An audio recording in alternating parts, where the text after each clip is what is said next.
everybody. Hope everyone had a great weekend. Obviously, it's Monday, and it's Carabao Cup action this week for Norwich City. It's AFC Bournemouth tomorrow evening, a repeat of the round 2 tie last year where the Canaries kind of destroyed the Cherries 6-0. Whether it'll be the similar feat tomorrow evening, we'll get to find out. Adam Harvey joined by Connor Southwell. So, Connor, how was your weekend? I suppose everyone's mood is always boosted after a Friday night win under the lights at Carrow Road. Yeah, it was a short weekend, wasn't it? I mean, it only feels like 5 minutes ago we were sat in front of Dean Smith at the press conference on Thursday. Obviously, we were there again this morning. So, yeah, it did feel like a short weekend, but as you say, probably one that felt a little bit more positive given how last week transpired for Norwich. And, really looking forward to this cup game, actually. It always gives us an opportunity to maybe look at players who, for whatever reason, are maybe find themselves on the fringes, or players who are working their way back to full fitness in kind of the instance of Gabriel Sara. So a really intriguing game against, of course, Premier League opposition.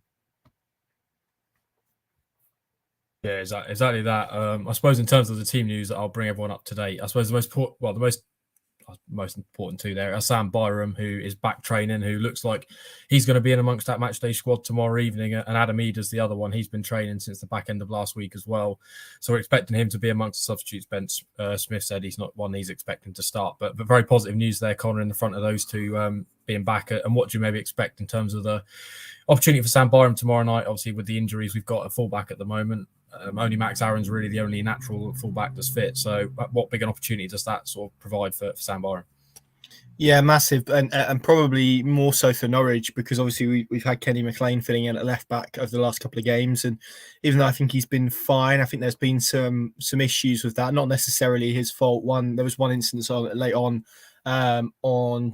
Friday night where he got caught out trying to make a rash challenge and was skipped past, and the other one was because he is a midfielder. His kind of inclination is to drift centrally when Norwich are in possession, and that does create almost like a lopsided left-hand side. So that's why for me, I felt Hernandez started on Friday night to try and balance that out and retain a bit of width on that side. So it will be good to have someone who is capable of doing that role, perhaps more naturally back. Obviously, I think for him it's more of a fitness exercise. It's more of a test of where he is. I think whenever you hear the words Sam Byram and injury in the same sentence, you do get a little bit probably more concerned than you would for other players because of obviously what he's been through. So it'll be good to see him back. Hopefully now this is a run for him at getting some games, because I think we saw at the back end of last season the quality that he possesses, but also how highly he's rated by Dean Smith, because for a player who's not really ever played centre-back before, to end the season as one of Norwich City's starting options in that position was really encouraging. And I think what he gives you is similarly to Sorensen, in terms of versatility, covers a range of positions, makes the life a little bit easier, can plug gaps, and is a very capable, intelligent footballer as well. So really looking forward to seeing him and what he can produce, because if he returns at the levels that he was at the end of last season, then Norwich City know they have a player at championship standard who is more than good enough for the level. And also really intrigued to see where he plays, because obviously, as I said there are a multitude of positions that he could pop up in. Obviously, Norwich would probably like to give Max Aarons a little bit of a rest if possible, but given he's their only right back at the moment, obviously with Byram coming back, does Byram then move to the right and start ahead of Aarons? Does he play on the left? So all of these are intriguing questions, but the main thing for him is to try and get as many minutes as he can under his belt, and obviously try and get through that in terms of a fitness perspective, but also in terms of a mental perspective as well, because it didn't feel like, in the way Smith spoke on Thursday, didn't feel like he was quite there for Friday. But if he can get back, obviously ahead of Sunderland and ahead of what is a very busy block of games now between, now essentially to the end of September, then Norwich City will have a really good defensive option in their ranks. Yeah, obviously Smith this morning very quick to stress that he can play left back, right back, and in that central position. So very much a versatile player, and quite an important one to have back in amongst the squad. So good news on that front. Obviously, we want your guys' questions. So any questions, put them down in the comments and we'll get around to those, whether that be transfers, investment, or this weekend's games or tomorrow night's games. So get them down in the comments. Connor, Gabriel Sara looks like he's going to be in amongst that starting 11 tomorrow night. What do you hope to see from him? It's obviously an opportunity for him to try and stake a claim, yet to see him properly make his full championship debut in the sense of starting the game. So is it an opportunity for him to stake a claim tomorrow night? Yeah, I think it is. I think it's an opportunity for us all to maybe assess where he is and probably how fast he's stepped forward and how much he stepped forward. I think I was always probably expecting him to have a bit more of a cautious route to the first team because of obviously the injury that he had. He had surgery for that, didn't he, towards the back end of our English season, but that's kind of slap bang in the middle of the Brazilian campaign. So, the difference between him and Nunez was that Nunez was playing for in the Chilean top flight. He was in a rhythm of playing games when he signed for Norwich. Gabriel Sara wasn't. He arrived as he was kind of ending his recovery. He's been training for a few weeks now, so you'd hope that he is probably in a better place. And there's a massive difference between being physically fit and being football fit. And I think for him now, it's about building up that football fitness and exposing him to more minutes.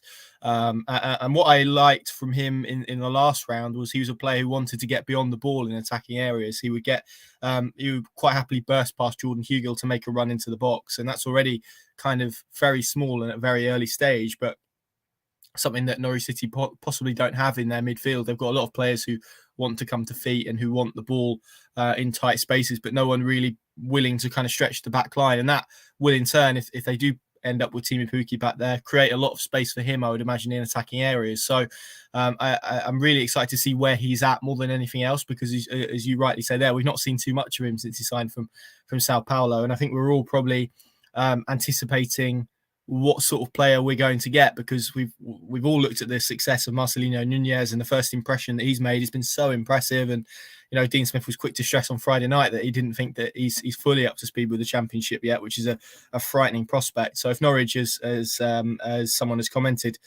get 50% of what they've got with Marcelino Nunez, then they've got a really good midfield option there. And of course, the imponderable is how quickly it takes for him to adapt, because as someone said to me last year, I think it was, is something signing player from Europe and kind of dropping them into the Championship, but actually signing them from an entirely different continent. He's gone from Sao Paulo to Norfolk. They're quite different cultures. So again, a kind of test of how quickly he adapts to that as well. But obviously the main thing is for him now, getting fully up to speed and getting himself into a position where he can start. But you look at the balance that Norwich have found in their midfield at this moment in time, it's very difficult to see where he slots in. That is, of course, the task that Dean Smith has, and it's going to be opportunities and games like this that he has an opportunity to push himself forward. So, yeah, I'd expect him to start and hopefully a really good test against, as we say, Premier League opposition, albeit I expect Bournemouth to be heavily rotated as well.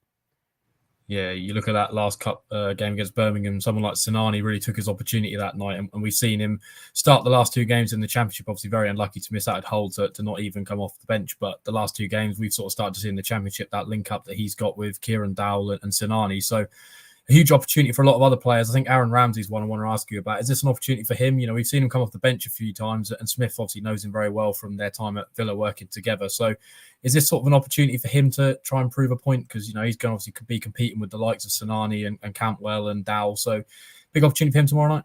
Yeah, I think you're dead right. I mean, in terms of him, all of his Norwich City appearances so far have been limited to not very many minutes off the bench. And of course, the image at the moment that Norwich fans have of him is probably the player who missed that open goal at Hull. So he's got an opportunity to rectify that. And he was probably quite unlucky with kind of how close he signed to that Birmingham game, because that felt like a really good opportunity to drop those players in. You've mentioned Sinani there and how he's kicked on. And whilst I think people look at the cup games and maybe aren't worried too much about progression, what is always interesting, and certainly what I turn up looking for, is players who advance their claims for kind of the Championship selection. And Aaron Ramsey will be a player who came to Norwich striving to get minutes this season, striving to play a key role in hopefully what is a successful campaign. And to do that, he needs to get himself ahead of Danel Sinani, ahead of Milo Rashica, ahead of Onel Hernandez, Todd Cantwell, Kieran Dowell. These are the players that he has to try and get ahead of. It wouldn't surprise me if we saw him in kind of more one of those central midfield roles next to maybe Gabriel Sara. That would be interesting rather than perhaps on the sides. But I think with him, because he plays so many positions, again, Smith has kind of got an opportunity to fit almost like a puzzle, isn't it, to balance his squad in whichever way he likes. It wouldn't surprise me to see him occupy the role that maybe Kieran Dowell has or has taken up the last few games. And it'll be interesting to see what he's like in there, because I think what he's shown is he's a player who's intelligent with the ball. He uses the ball well. I would maybe have some concerns at this stage about the way he uses his body in certain positions, and also maybe the athleticism. But I think from a technical perspective, you don't need to watch him much to see that there's a very talented footballer in there. It's just about now getting it out, which obviously is the task of Dean Smith and Craig Shakespeare. So yeah, really looking forward to him. He's not started at all, has he yet? So that will be a good opportunity to really get a proper look at him as well. And that is what Dean Smith will be doing as well. It will be an opportunity for him to assess his options ahead of, as we said, a very busy championship schedule coming up, which after this weekend is pretty much Saturday, Tuesday until the September international break. Yeah, it feels like Norwich could probably do with a win tomorrow night just to keep the momentum ticking over, which ties into Terry Wogan's TV's comment. Probably could do with a win here again, not for the cup, but just to keep the momentum going forwards. And I kind of linked that back to Kieran Hall's question here, Colin. What do you expect maybe from the team selection tomorrow night? Dean Smith was asked about that this morning, and he was very keen to stress that he'll make changes. The likes of obviously Sarah's going to get his opportunity, and you can imagine a lot of these younger talents that are going to get their opportunity. Liam Gibbs, I suppose, is the prime example, got his opportunity in that cup game, and he's then kicked on and obviously got his opportunities as well in the championship. So can we expect to see the likes of Springett and Tompkinson in this squad tomorrow night? Springett, I'm not sure where he is in terms of his ankle injury. I must confess we've not had an update on that for a few weeks, dare I say, since pre-season. But even then, I think, we just discussed Ramsey, and there are probably other options as well. Rashica is probably a player we can be looking at as potentially starting tomorrow night. So I think it wouldn't surprise me necessarily if Springett was on the bench, but certainly from the start, I think Smith will want to have a look at different options. Tompkinson obviously started against Birmingham. I thought he had a good game that night. He was very unfortunate with the own goal that kind of clipped him on the shoulder. Didn't really know much about it. I think it'll be a good opportunity for Ben Gibson as well. Not necessarily a young player, but certainly in terms of that defensive element of it as well. So yeah, I think these are always games as well that you get a proper look at the young players, and they will take inspiration from Liam Gibbs and the run that he's managed to put together off the back of not just a very good performance in the cup and excellent penalty. Actually, probably went under the radar a little bit because of what Marcelino Nunez produced, but it was an excellent penalty. To have the kind of audacity and confidence at that age to take a two-step penalty and stick it in the top corner in front of the Barclay is quite something. And I think we've seen in his performances subsequently that he is a player who is naturally very confident in his own ability, and rightly so, because he's an excellent footballer. So I think if you are Tony Springett, Jonathan Tompkinson, obviously John Rowe is still nursing that injury, isn't he? So we're probably looking at those two in particular. They've got an opportunity, as we said, and that's the big word, opportunity, to push themselves forward and prove to Dean Smith why maybe starting is too much at the moment, but certainly why they should be involved in those match day squads. And Smith is kind of hamstrung to an extent because he only has 7 subs to play with, whereas in the Premier League you have 9, which does mean that the window of opportunities for these players are probably more limited than they were last season in a very bizarre kind of way. Obviously, the 5 subs rule as well means that he'll be able to rotate his team further tomorrow night. So, yeah, I'll be looking at Tompkinson specifically in that. Wouldn't surprise me at all to see him come in. I wouldn't expect to see Andrew Omobamidele, given what Dean Smith said today about a potential knock. I think in that instance, you just nurse him up and get him through to the weekend after what was an excellent performance on Friday night. So I could probably see Jonathan Tompkinson more than Tony Springett at this stage, if I'm being honest, but an opportunity for them to push themselves forward, as I said, in Dean Smith's mind, if they do feature.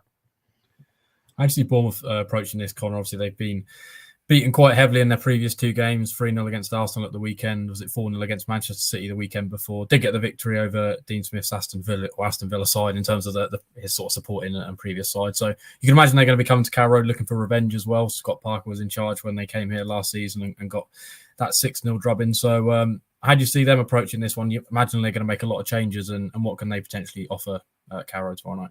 Yeah, I'd expect a lot of changes, but I'd also expect those changes to probably be players who played quite a big role in their championship promotion last year. So I still think it will be a very good test. Someone like Anthony, who's a winger who played a bigger role than perhaps he will this season because of the money they've spent, is a prime example of that. So yeah, they will rotate, but I'd still expect it to be a very good test and a game where Norwich City can use as maybe a marker for where they are, although that becomes very difficult when both teams make 10 changes, So it's going to be interesting in that regard. Obviously, it's exactly the same fixture as we had pretty much at this stage last season. Well, it was this stage last season in the competition, and Norwich came out on top 6-0. Goals from Sargent, Schollis, I think McLean scored as well, didn't he?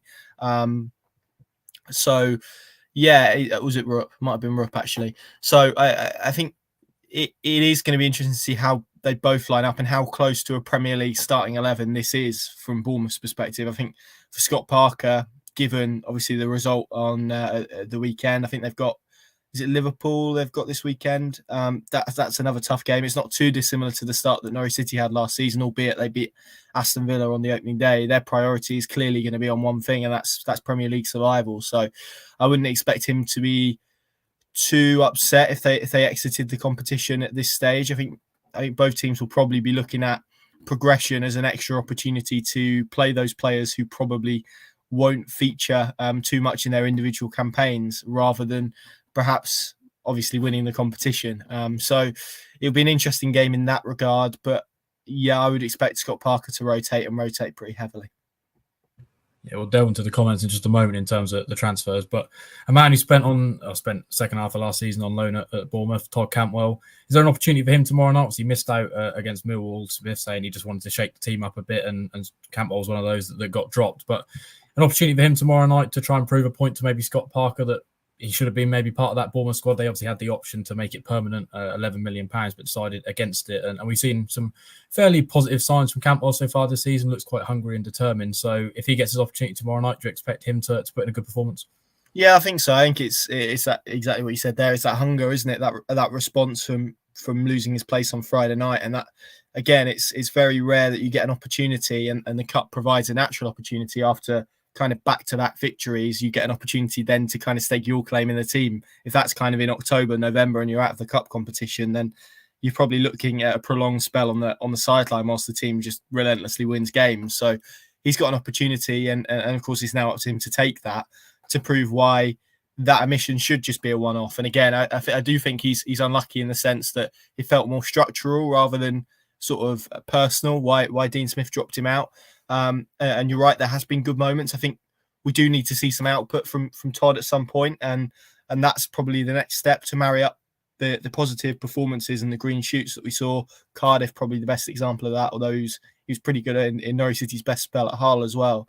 If he can begin to add productivity and output to his game, which we all know he has the ability to do, then Norwich City will have one of the best creative midfield options in the Championship, and everyone knows that. So the ball is in Todd's court, I think, and I would expect him to get an opportunity tomorrow night. Where you fit him into that team, I'm not quite sure, given obviously all the attacking options that we've mentioned, because I think he will want to give Milo Rashica a game. I think he will want to give Aaron Ramsey a game. I think he will want to give Gabriel Sara a game. And I'm sure no doubt he'll want to give Todd Cantwell a game as well. So maybe we've just constructed the midfield four there. We've obviously maybe, I suppose, Kenny McLean could play in midfield if need be. That's another interesting debate. So yeah, I think he will view this as an opportunity to prove people wrong, definitely, in terms of Bournemouth. But for me, the challenge for him now is producing some more productivity. And if they get that and he gets that, then that's really when we can begin to say that a page has been turned and Norwich City have Todd Cantwell back in his best form, in his best shape. And I think that's probably what maybe everyone's waiting for. But if he can continue with this line and string of performances that he's producing, then I think that's probably a natural outcome anyway. So, yeah, I'd expect him to feature tomorrow night, and it's a really good opportunity for him. Said that word a lot, but, you know. Staying on the theme of attacking options, Connor, there was a link this morning to a Honduras winger, Ellis. There's a few people asking in the questions about this. Jonathan Parker saying, how much is there in today's link with the winger? Obviously, 53 appearances for the international side as well. So it looks like a fairly experienced player. But do you expect that's the sort of business that Norwich be doing? Smith very keen to stress that left back's probably the only position that they were looking at. But maybe if the likes of Milo Rashica is looking to try and make the move, is there potential that could be marrying up with this link? That's exactly the caveat that I would put on it, really. I think he has said that in terms of the left back, but he's also, not really included potential sales in that, as you wouldn't as a head coach. So I've said this before, for as long as there is a transfer window open, speculation around Milo Rashica, I chuck Max Aarons in there as well, are always going to persist. So Norwich will always have options and have names on lists ready to go in the circumstance that actually a bid does arrive and a fee is agreed for those players. And I think you look at Milo Rashica, obviously he's not been in the starting 11 for the last two games. There might be a willingness from, and this is me purely speculating rather than anything I know, but there may be a willingness on his side to go and test himself back in the Bundesliga. We obviously had those reports earlier in the summer from Germany that he would like that if an opportunity arose. I think Dean Smith said a few weeks ago there hadn't been any inquiries for him. It does feel to me like one that could go right down to the wire, and if that is the case, or they have had an indication that perhaps Milo Rashica sees his future elsewhere, then it's only right and proper, really, that they have options in place and things in place to activate when ready to go. So that would be my reading of it. I wouldn't see him being added to what they already have. I would only see him as and I could be completely wrong, but I would only really see him as someone to take the place of someone who's departed. And the natural conversation for that is Milo Rashica, isn't it? I think so. It's interesting. I've had a quick look at his data. Seems to score a lot from kind of low crosses and the areas that Norwich have put the ball in from wide areas where perhaps they haven't taken those opportunities. So it's an interesting one. He was at Boavista last year, joined Bordeaux from Boavista last year on loan. Scored 9 goals in 16 starts in Ligue 1, which is an excellent return, really. 20 appearances in all. He then signed permanently because of sort of terms in that loan deal that meant Bordeaux had to sign him permanently for around €6 million. They've subsequently had some issues with their finances. They've been demoted to Ligue 2. So that means they're looking to probably switch a profit on those players that they can sell and get themselves back in the green. I think Nantes, Galatasaray and an unnamed Belgian club are the other clubs who have been linked with it. So going to be an interesting one to watch. But again, I'd reiterate, it's not really one that I would see happening unless Norwich City got a body out of the building first, and that would probably be Milo Rashica, in my opinion. Yeah, I'll just move on to outgoing. So there's a few questions about a few players that have been linked away from the club. First and foremost, Tim Krul. Yesterday evening, there were some links suggesting that Manchester United and under Ten Hag, obviously, who's got the Dutch connection there, that's looking at potentially Tim Krul as a second choice goalkeeper. Is that something you could see? Obviously, coming under the surface, Connor Smith very keen this morning to say they're not willing to lose good players, and Tim Krul definitely fits that category in terms of a number one shot stopper in the Championship, although they've Angus Gunn as well in the ranks that could potentially step up and do a very good job. So anything you can sort of see coming out of that? Do you feel like Tim Krul needs to maybe make the move, or do you think staying at Norwich for his chances for the World Cup might be more beneficial? No, I think we would look at it and say, if it was the other way around and he hadn't started any of the first 5 games, I think you'd look at it and then probably say, well, that is something that makes sense at this stage of his career to go and do that. I'm sure he would be incentivized heavily by finances, particularly given Manchester United. I'm sure Norwich could probably get a decent fee out of Manchester United, given the scattergun approach to recruitment that they have. That being said, although he did it at Norwich, to be fair, but I think when you kind of assess the two options that Norwich have in goal, I would say probably Angus Gunn is better in terms of distribution, and the way Erik Ten Hag looks to want to go at Manchester United is to build up from the back. And again, whether that would necessarily be associated with a backup keeper or not, I'm not sure. But I think at this stage of his career, 34, as you say, World Cup on the horizon. And let's be honest, if he is going to go to the World Cup, it's going to be as a third choice, possibly a second choice at the maximum. So I don't think he's in a position where he really needs to be pushing to try and play at a higher level. And I think if that was the case, it would have happened earlier in the summer. So this is one. I saw Manchester United get linked with Asmir Begovic as well a few days ago before this Krul link emerged. So I wouldn't read too much into it at this stage, if I'm being completely honest. I think it's an interesting one and one to monitor.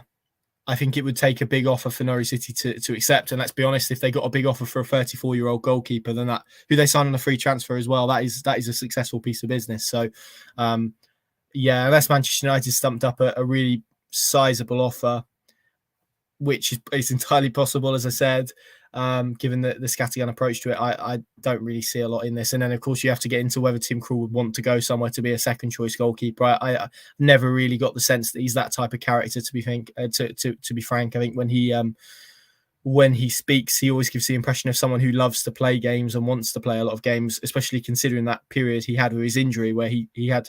And of course, he had that season at Brighton as a number 2 and wasn't necessarily keen to extend his stay there for those very reasons. So I don't see a lot in it at this stage, to be honest, unless, as I said, obviously the various elements line up that I've kind of outlined there.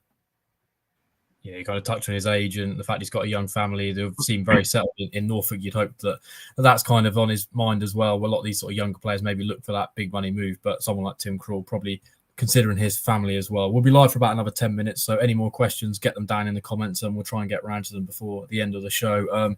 Another potential outgoing, Connor, Paddy asked the question this morning about Josh Martin. We've not had an update on him for quite a while. I've seen on Instagram he's been posting a few stories of him in the gym, kind of overlooking the Colney pitches, but didn't see him feature in pre-season. So you feel like that's one that's going to go out the door. Ben's asking, what did we make of the Josh Martin comments that didn't make the videos? It was just a very, very short comment of we're looking to move Josh on. But Connor, did that sound like a sale rather than a loan?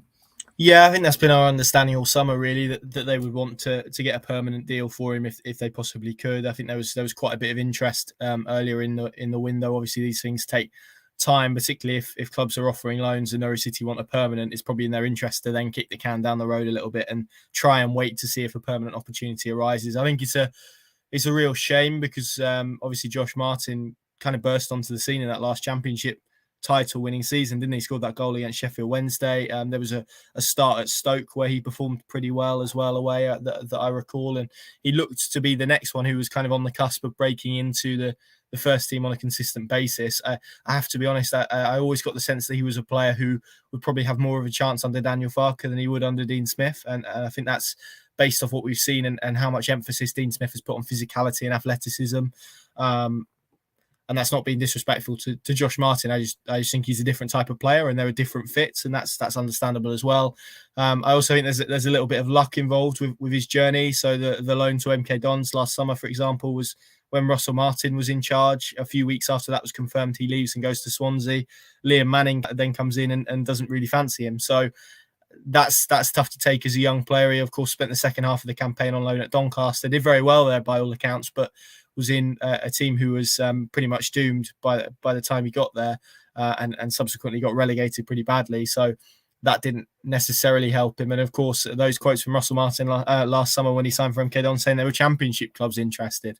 Now, I think in an alternative universe, Josh Martin joins one of those championship clubs, does very well and pushes on, and we're probably in a position this summer where we see him getting reintegrated back into the team in a similar way to Daniel Sinani. But that's football. It's always ifs, buts, and maybes. I still think he's at a good age, and I still think there's a good player in there. So I think he will find a new club, and hopefully he finds one where he can really push on. There was an interview that Pad did with him actually whilst he was at Doncaster for the Pink and Plus app, which I'd recommend watching because there's some good quotes in there. And again, someone who perhaps had itchy feet a little bit in terms of wanting to go out and play senior level football, didn't really want to be stuck in the 23s for a season, which actually is where Liam Gibbs was. So different pathways at different times. Sometimes luck goes for you. Sometimes different situations don't fall quite right. And it does feel like he's been a little bit of a victim of circumstance, but I think it's been clear all summer long. Obviously, we saw young players being included in pre-season. He was never one of those. His minutes came with the 23s, and you probably put him in a similar category to Sebastian Soto, of course, who's still around as well and yet to move on. If Norwich City could fix up deals that was in their interest and the players' interest in the last 10 days or so of the window, that would be in everyone's interest. If not, then I think we're probably looking at possibly a late loan on deadline day. Yeah, obviously worth noting he's out of contract as well next summer. So you'd imagine that's one that Norwich would want to shift on just in terms of he doesn't really see a future here. So for the wage perspective and Norwich City's finances, they'd probably be looking to move him on. Just staying on the theme of transfers quickly, Connor. Tim Crow asking about Timu Pukki and a new deal. I mean, he's out of contract at the end of next summer. There's obviously been speculation this summer surrounding his future, and we see that Josh Sargent's now starting to kick on in the Championship, and Dean Smith's been very pleased with what he's offered. So we've got that debate now. Can Smith fit both of them into a system, or is it going to be a case of one of them's going to have to miss out? But in terms of Pukki, do you see a new deal potentially getting on the cards this season, or do you think that's going to be one that's going to be moved on next summer? I think it's one that will rumble on all season, if I'm being completely honest. I don't see it in the short term because of obviously the comments from his agent that we carried earlier in the summer about Timu wanting to play at a higher level and wanting to explore an opportunity, potentially a Premier League one if it arose. And we spoke at length how probably Norwich's valuation of him and his importance to them made it very unlikely for a club to match that valuation, particularly at his age as well. So that opportunity didn't arise. And now, of course, probably there's an element of it that the ball is in his court, because if he gets to January, Josh Sargent is playing a lot. then it's probably in nobody's interest to push that deal on again. That being said, if, as I probably expect, he comes back into the team at some point and does find the goal trail, and of course the other element I would throw into this is, come January, he is free to sign a pre-contract agreement with clubs abroad. So Norwich would then potentially lose him for nothing. So that's another interesting element. So you would imagine really the period between now and January is a really important one for the future of Teemu Pukki at Norwich City. And a lot of it may hinge on, as you said there, just how much game time he gets, how well he's doing, how well Norwich are doing. I don't really see him signing a new deal unless Norwich City look on course for a Premier League return. And unless maybe there was some guarantees over his future if that wasn't the case. But then if he was seeking those anyway, it would then, I think, become very difficult for him to sign a new deal if already his mind is elsewhere. So it's a really interesting one. But football's a funny game because you have one season where you don't score many goals. Suddenly that Premier League interest that might have been there last summer or this summer isn't there next summer. And the pool of clubs that you're potentially touting yourself around for are very different, of course, with his age as well. So it's a really interesting one with various kind of facets as to how it could play out and factors to take into consideration. But in the here and now, I don't necessarily see him signing a new contract imminently as in the next month or so. I think it's one that we'll kind of have to watch and monitor over the next 3 or 4 months, taking us to the new year. Everyone wants to know a certain question that always ends the show, Connor. Elliot Pearson straight in with score predictions, and Twitchy Terry, score predictions. Then lads, let's do it. Just going to put that out there. I've got the last 2 predictions in the Championship absolutely bang on. I went 2-1 against Huddersfield and 2-0 against Millwall. So the pressure is on, Connor. Go on then. What's your score prediction? Well, I think you should go first then, given as you were right the last time. So you go first and I'll follow you up.